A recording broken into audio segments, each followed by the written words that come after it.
Welcome to the Lean Out Your Business podcast, a show dedicated to helping entrepreneurs accelerate business growth and simplify success.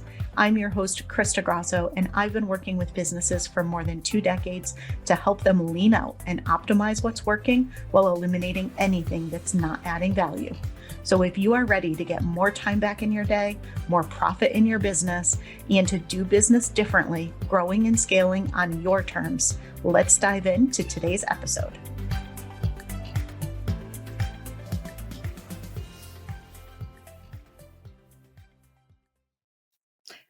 Hello, and welcome to another episode of the Lean Out Your Business podcast. So if you've listened to the show for a while, one thing that you hear me talk about a lot is the importance of creating what I call a luxe client experience. I think client experience is so incredibly important, and that's why when I met Kim Brayland, I knew I wanted to have her on the show because this is her specialty and what she is going to deep dive into with us in today's episode. So why is client experience important? What are some things we need to know as market conditions are shifting? All of the things related to client experience that will help you with better results, better retention, and all of the good things we want, and avoiding all of the bad things that we don't. So Kim is a business strategist. She is a customer experience expert, and she teaches entrepreneurs and small business owners how to grow a business and life they love without the burnout.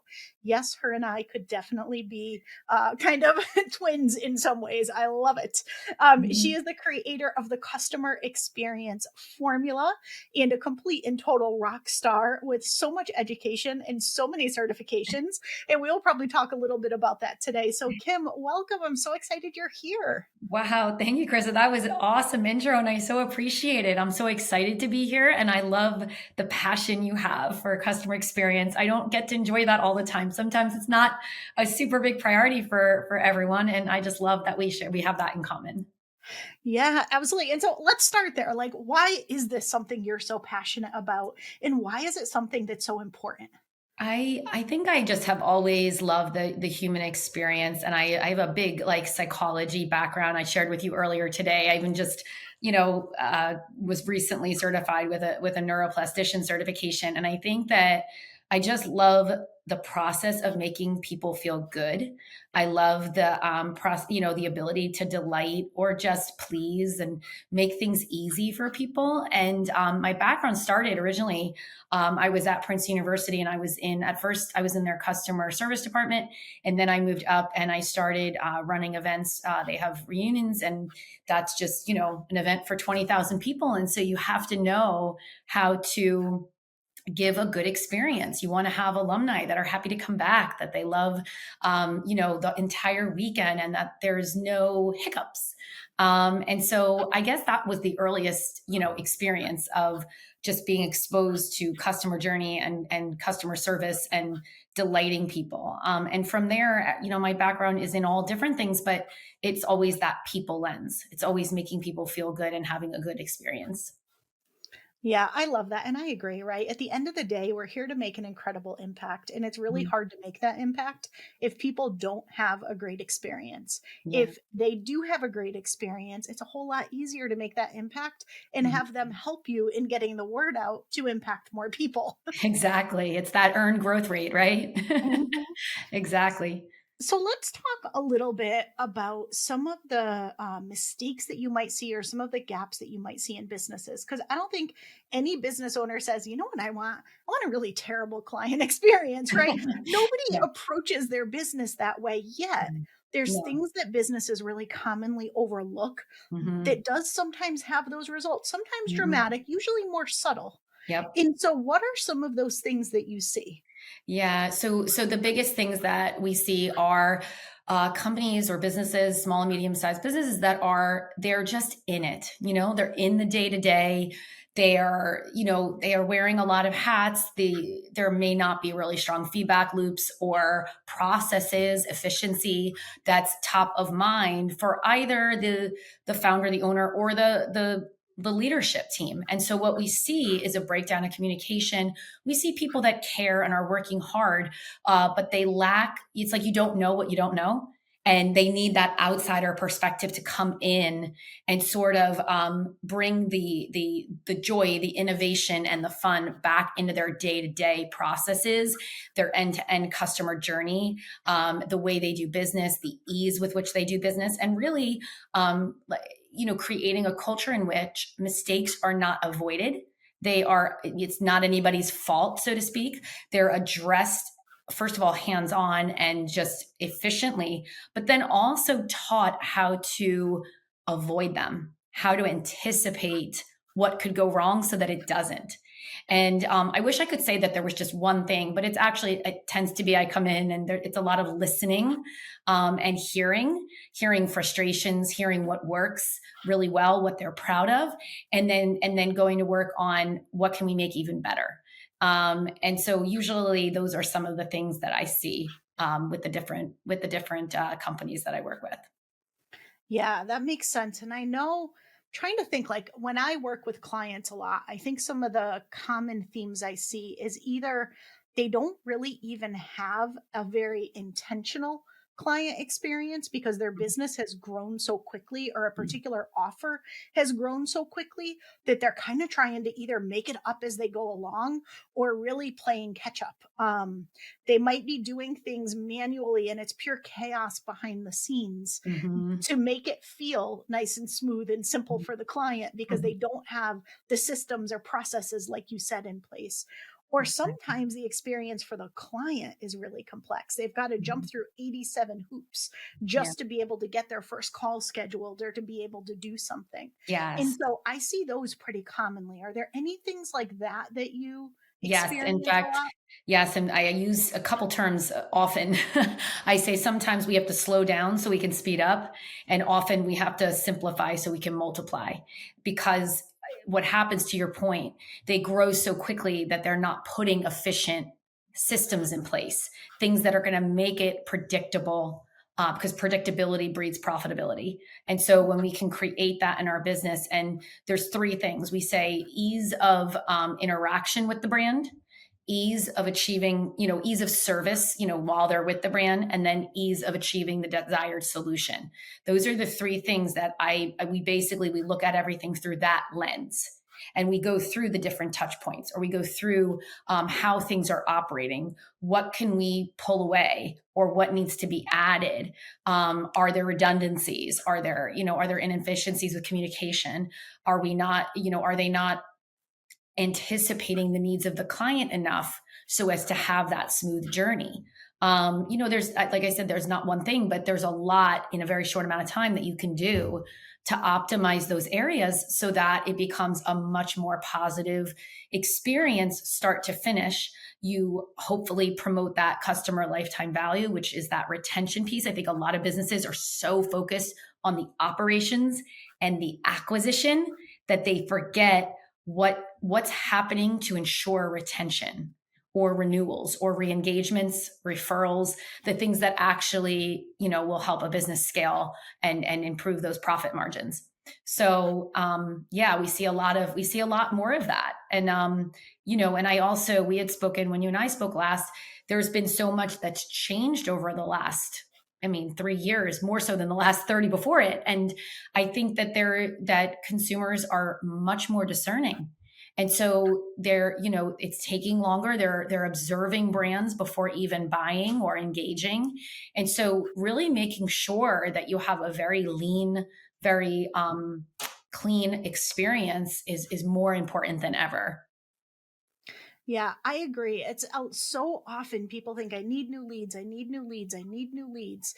And yeah, I mean, of course, you Yeah. always need new leads in your business. That's Mhm. you need to keep your pipeline full. But Mhm. so often people work so hard to get the leads and to close someone as a client, and then they kind of forget about them. Not that they're not delivering and not Yeah. that they're not doing it, but they work so hard up front, and then the Mhm. kind of delivery of what they do or the client experience becomes a little bit of an afterthought. And Mhm. as a result, they are leaving so much money on the table from Mhm. missed retention Yep. and missed referrals from people Yeah. who have that incredible experience. You're exactly right. I say to all my clients, I say the relationship begins after the sale. You have to work just as hard after the sale as you do to get the sale. And to your point, I don't think anybody's intentionally not doing what they promised. It's just often a lot that needs to be considered or a lot that they're juggling. And 9 times out of 10, it's inefficiency. The systems and the communication feedback loops are not as optimal as they could be or should be. And it's breaking down the ability to have that really strong, cohesive unit working together to deliver on the promise and to keep, clients happy and loyal, which we know drives the retention and the renewals that we want to see. Yeah, and I want to dive into this a little bit because I do a lot of time thinking about why sometimes do businesses not do the things that will actually cause them to make scaling much more simple and much more sustainable. Mhm. And I think the reality is all of this sexy stuff is like there's this new marketing strategy and this new lead acquisition strategy Mhm. and all of these fun kind of sexy things to play with upfront to Mhm. get a client. Mhm. And then sometimes when people talk about things, they'll talk about ways to generate referrals or ways to retain. But what they miss is the whole experience piece, the Yeah. thing that is actually what leads to all of that stuff happening Yeah. because it doesn't sound quite as sexy. So Yeah. people don't talk about it in the same way, yet Yeah. it's that focus, in my opinion, that is where most of the money is in your business. It's where most of the simplicity is in your business. And it's where all of your sustainability is in your business if you don't want to burn yourself out. Exactly right. Well said. Yeah. I think that yeah, I mean, I say in one of my programs, it's for earlier stage businesses. I say the best salespeople do the most boring stuff. The things that grow a business, the things that truly grow like a very sustainable business are not sexy. And systems. I like to say systems are sexy. I like to say that strong feedback loops are sexy, and really doing not just the shiny things that kind of falling for that shiny object syndrome, like where you're the latest thing or the greatest thing. A lot of times business falls back on the people who do the right things consistently over time, and they don't fall for the shiny object. They're not against trying new trends, but at the end of the day, they know that their business is built on fundamental truths and actions, and they keep their team motivated and clear on the one big goal that they're achieving together. I think the greatest leaders help their team feel empowered to do their job, so that and create a safe space where they can talk about the things that are maybe making their job difficult, or feel safe to say, hey, I had this really bad experience with a customer.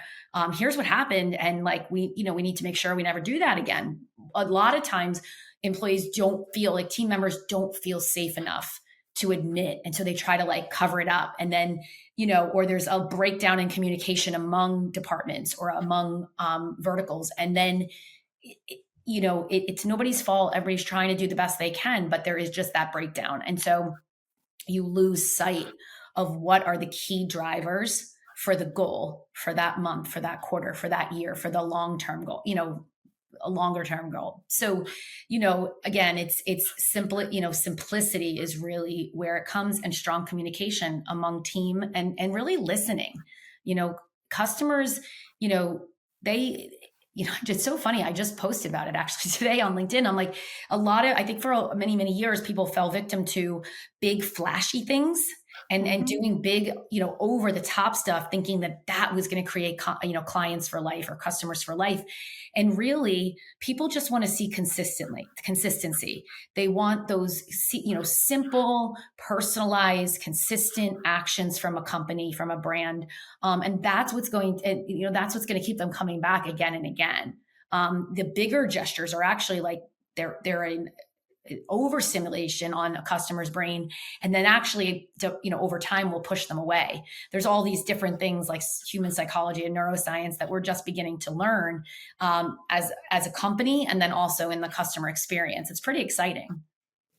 It is. And you've said something a few times that I want to make sure the listeners understand because I think it's so important. And it's the concept of feedback loops. And Mhm. what's so interesting. I work with small business and big business. In big business, we talk about feedback loops all the time.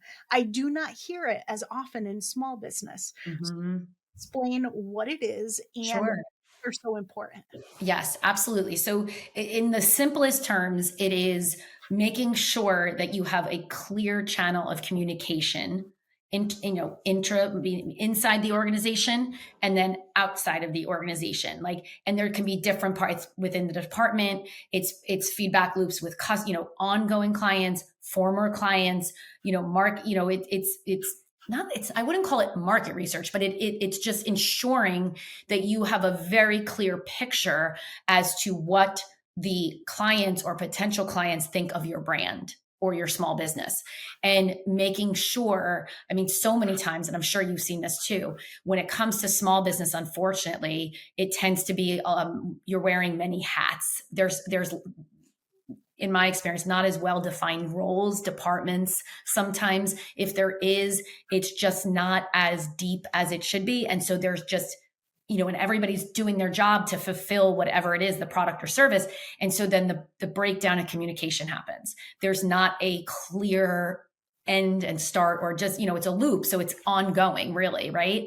And so it's just ensuring that those checkpoints, that those regular, I mean, it could look like a skip level meeting, a one-to-one meeting, a breaking bread meeting. It could be, I mean, there's all these different ways of ensuring that you have strong feedback loops. But I think at the bigger organization, it's sort of baked in just because you have to, right? I mean, it's a huge organization. You're getting a lot of moving parts working together. In small business, you tend to have some of the same moving parts, but at a smaller scale. And so we kind of, people I find sort of take for granted. They think they know, or oh yeah, I talk to them all the time, but they're missing important checkpoints in understanding what's really happening. Yeah, for sure. And I do think it's important. And I know even with clients, one of the things that I learned that worked really well for us in Lean Out Method, and I'm curious if this is something you recommend also, but Mhm. if I'm asking a client what they think about something, I mean, my clients are pretty honest for the most part. But they always tell me it's awesome. They always tell me it's amazing. They always tell me it's the best thing ever. So I Oh, intentionally said, I wonder if they're not telling me areas for improvement. So mhm. instead of me asking them how it was going, I had my right hand meet with them and So ask how smart. it was going. So And smart. people are more comfortable sharing feedback when they're not saying it directly to you. So I got some of the best ideas for how to evolve my programs. And like, I really love this, but I think it would be so much stronger if we could do this. So Yeah. all the feedback overall was positive, but they didn't even give me the helpful ideas because I think they worried they'd hurt my feelings if they Yeah. told me or something, but Yeah. they would tell Jess the different ideas. And that's how I've continued to strengthen my program so much over the years. I love that. I think that is so smart that you did that. And I would even piggyback that on that and say that businesses of any size can always have a very, very simple form that they can use, like 3 questions max, 2 multiple choice, and 1 open ended. And one of the ones I always recommend is, what can we improve upon to make your experience better? Or what can we improve upon within, I mean, it depends on the product, the service, the business, whatever, but basically that phrase, what can we improve upon? And when you give them just a very short feedback survey, and make it easy for them, like, and actually word it, it's very, we want to watch that bias language, right? So when you say, what can we improve upon, it doesn't sound as threatening as, what did we do wrong? Or are you unhappy about anything? That language kind of, psychology tells us that language can make people feel like, oh, I don't want to hurt their feelings. Or Mhm. it's not that I'm unhappy, but yeah, now that you mentioned it, this could have gone a little bit smoother, or I would like this instead. And I think that's actually one of the biggest things that holds businesses back, is that the ego gets involved a little bit and they're afraid to get some constructive criticism. So they try Mhm. to guess. They try to guess at what they could do better, or they try to guess at what they can improve upon, because they're just the human nature. We don't like to be criticized.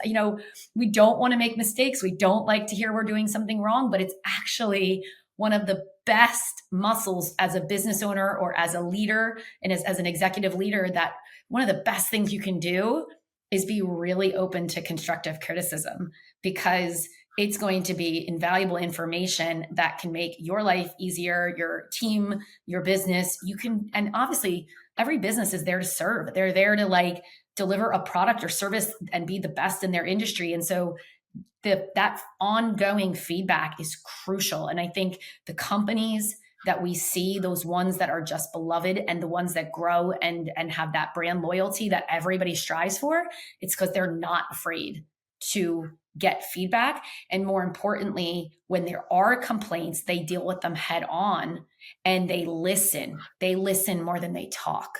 They listen for what happened here. Was it a breakdown of the product or service? Was it a breakdown in communication? Was it unclear expectations?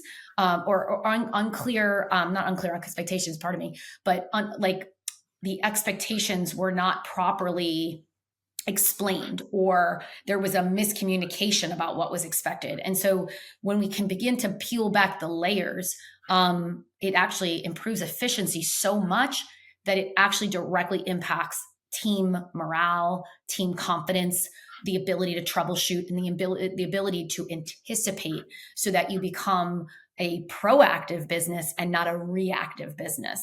And it's an evolution. And I think that's some of the areas that people can really thrive when they know how to put it in place. Oh, definitely. Yeah, I agree with everything that you just said. And I do think it's true. I think a lot of people avoid hearing the very feedback that will help them make their experience for their client what they really want it to be. Yeah, So, absolutely. speaking of which, if somebody listening is thinking, I have a pretty good client experience, but I feel like I can up level it. I'm sure there's some things that I can do to improve upon it. Yeah. Where should they start? What are some things to dig into to know where to focus? Yeah. So I think that a lot of times businesses either get into that comfy zone and they don't think they have to evolve and change. And I think that, especially these days, the market is changing dramatically. It's changing faster than I think some of the research can keep up with. I think we're seeing emerging markets that and shifts. And obviously you have AI. I mean, there really is so much going on that I think staying curious about how you can basically evolve your proposition to your audience. Is it, a great example is Stanley, right? Look at what they created it's a 100-year company that, had this, diehard fans, a great product, but they just tapped into an unsung market for their brand. And it's continued to evolve and have collaboration and all these different things. And so I think that when you can have leadership or an owner that is always looking to have a solid product or service, but evolve and really doing the work, listening, social listening, and thinking about how can we continue to anticipate the needs of our consumer, so that we can always be, it's actually taking customer lifetime value. And I say, flip it on its head. It used to be, here's our product line, or here's our service, here's our value ladder, and how much money can we get out of our consumer. And I say, flip it on the head and on your head and say, how can I be of value to them over their lifetime? And really thinking about just all the different touch points and ways you can be of service through your product and your evolving product or service line, I really do think is going to be more important than ever as we start to see these shifts with the economy and with AI and things like that. Yeah, I agree. I think that was so much gold in what you just said. And so tell listeners more about you and your work and where they can learn more about you if they'd like to connect and learn more. Well, thank you. That is so kind of you. So, like I've mentioned, I work with small and medium enterprises. I teach them how to enhance their customer experience for maximum efficiency and increase profits. But I do it with a spin. I have a strong background in human psychology and neuroscience. And so what I help them and their team understand is how to really, like, buyers are emotional, but like people buy based on emotion. 97% of people buy based on emotion. So I help businesses understand, what does that look like for them? What does that look like for their consumer? How can we ethically sell and market in a way that really takes the entire way the human brain works? And it sounds complicated, but it's not. And it's really fun. And by tapping into that, we create really thriving team culture, which then they're the backbone of the client experience. And so we leverage the different tools to make that happen. So I have you can find me at kimbraylandcoaching.com. I hang out most of the time on LinkedIn, though I am on all major social media platforms. I just, LinkedIn is probably where I spend the most time. And yeah, I would love to connect. I have a weekly newsletter called the CX Edge. So they can access that either through LinkedIn or my website, kimbraylandcoaching.com. Fantastic. All right. So I'm so curious what you're going to share with us, but how in your business do you work smarter, not harder, and keep things lean? So that is a great question. I have no choice, Krista. I have 3 kids and 2 dogs and a husband that works in New York 2 days a week. I have to be lean. I have to know, in a very calm way, what my schedule is at all times. When I am working, I'm a big believer on time blocking, the Pomodoro. I'm a neuro nerd. So anything that helps me be efficient, helps me be able to be there for my clients, for my team, to be sure that I am delivering on the promise. That's my most important thing. To me, a lean business knows how to block out the distractions and really zoom in and focus on what is essential. Because, you're going to have competing priorities, but everybody has the same 24 hours and you have to be really good at knowing how you're going to use them. Yes, all of that. If I could say a big giant check after that, brilliant. I love it. All right. So final question. I feel like we could talk for days, but unfortunately we need to wrap things up at some point. Right. So any kind of final tips for listeners as they think about their client experience and anything that they can do that would really enhance that and lead to better retention long-term?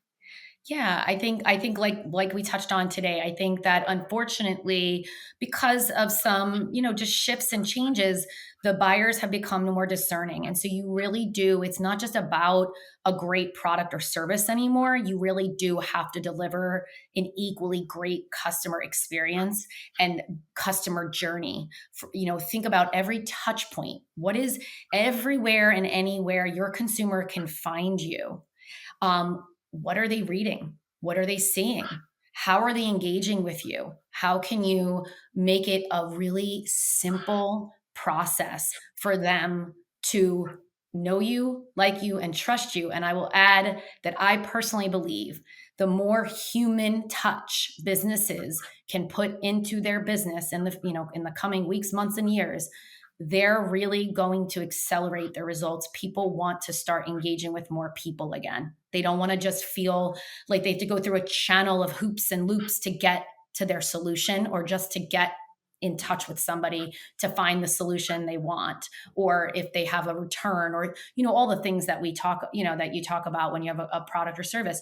I think that the brands that can do that with their customer experience, and I'm not saying it can be done overnight, but I think the brands that can really start to think about what that looks like for them and their business, they will certainly see, I would like to assume they will absolutely see both an acquisition and retention rate that is unlike anything they had before.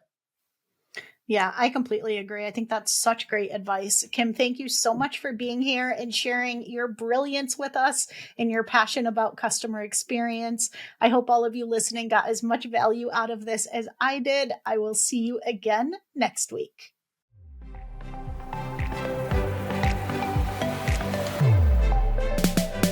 Thanks so much for tuning into this week's episode. If you have not yet taken our scalability assessment, I invite you to head to leanoutmethod.com/assessment and take our interactive assessment that's going to help you look at how simple, how sustainable, and how scalable your business currently is. It includes personalized recommendations of where to focus next to get your time back, to increase your impact, increase your profits, and ultimately step into your rich, fulfilled life.